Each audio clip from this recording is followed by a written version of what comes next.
Around your feet, tie your sandals made from brutally hunted oxen skin, and, under these, dress them in polloi, Hesiod, days, and works.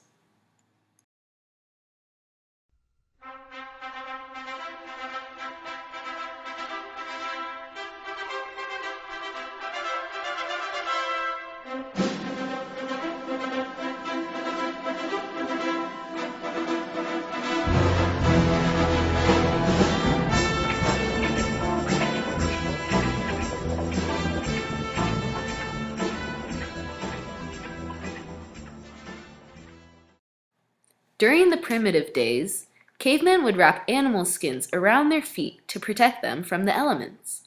The animal skin was crudely wrapped around their feet and gave them no support. However, these skins would prevent the feet of the cavemen to get cut up.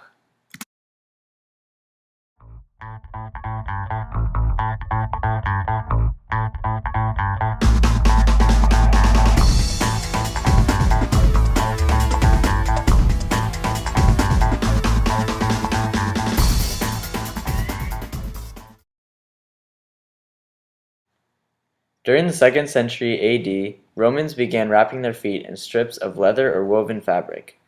This fabric was much more durable and stabilizing for the foot, allowing for a greater range of movement and motion.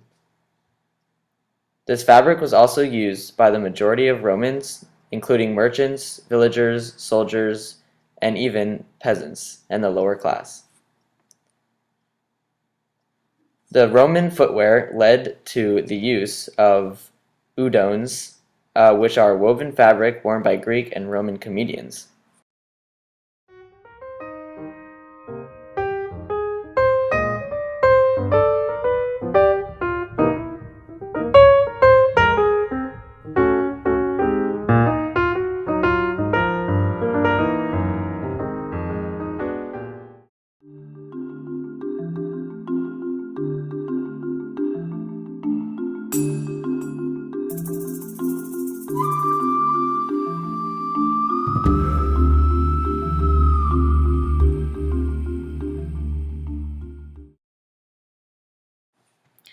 In the 3rd to 6th century AD, the first real knit socks were found in Egyptian tombs.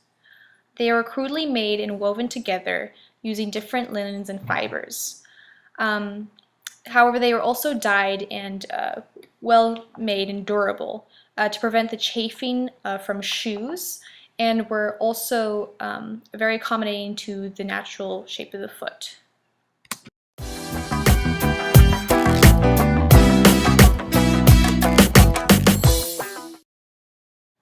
During the medieval times, it was often customary for the noble class to use and wear socks.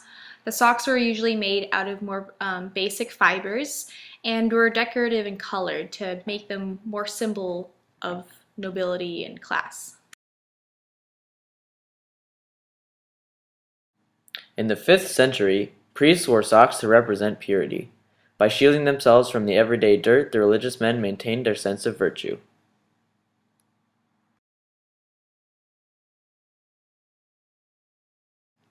By the 16th century, two-legged hose became popular, having the garment extend all the way to the crotch. As men's tunics shortened over time, so did their breeches, or hose. This push meant to also feel the need to have nicer legs. It was written that Henry VIII especially had an extremely fine calf to his leg.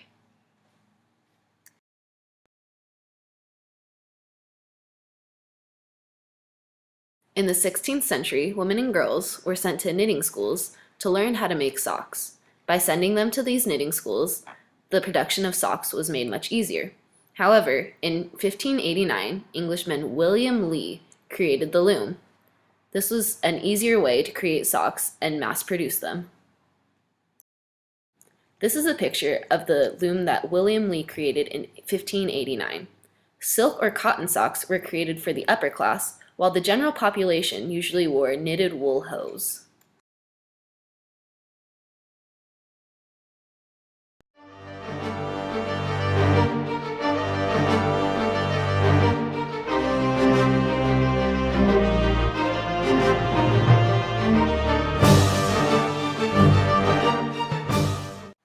In In the 17th century, as cotton became more of a cash crop, plantations began implementing it more because it was a useful material for fabrics and clothing.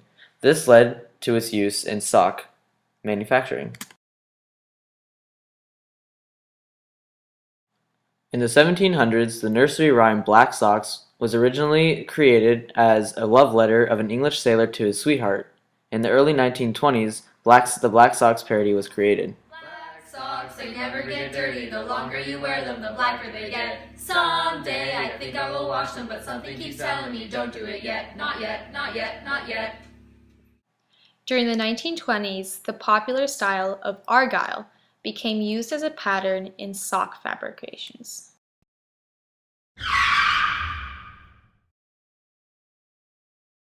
In 1938, the synthetic material of nylon was developed, which led to the blending of two or more fabrics that increased sock creation and was more comfortable.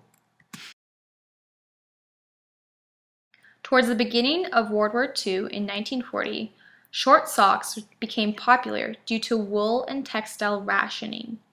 Ladies' ankle socks were introduced in 1940 as a result of this. The first National Knee-High Sock Day was on June 11, 1942. On this day, people wore knee-high socks and celebrated them. Now it is an annual holiday.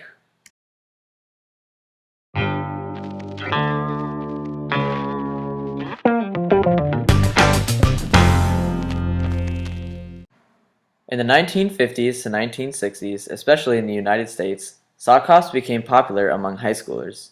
Dancers had to remove their shoes to protect the gymnasium floor and perform dance moves easier, as seen here.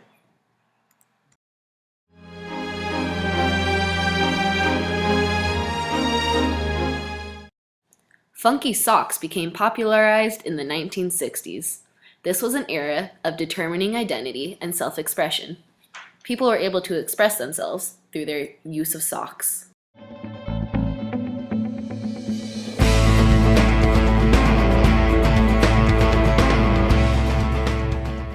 Toe socks were invented in the 1970s.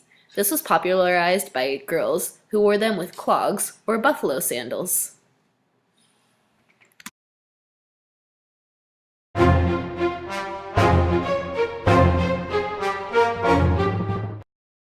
In 1989, Elizabeth Zimmerman introduced the idea of wearable art stockings, or having socks as a form of art. These socks had elements of Turkish tradition but were not used for everyday wear. They were used for sitting and showing off socks during the 20th century in homes, but as nylon became more popular, art socks were easy to manufacture because of the strength and elasticity available. As you can see here, the pictures of Mona Lisa and other famous images are provided.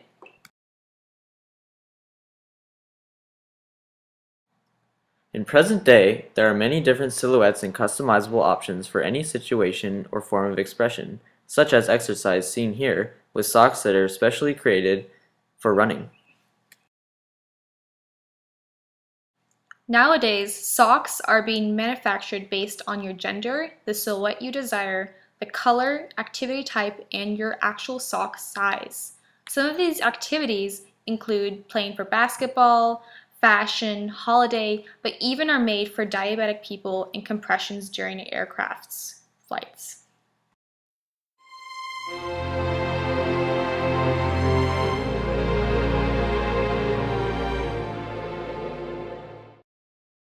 Sock technology has come a long way since they were first used during the caveman days. Today, different companies are creating smart socks that can connect to smartphones and tablets. These socks allow the users to keep both of their socks together, find both socks if they were to get lost, and track the life of the sock. These smart socks also are able to track how many miles have been walked in them, the pressure points of the feet, and how many washes the socks have gone through. As of now, the socks are priced at about $100 for an annual subscription, but this may soon be the future.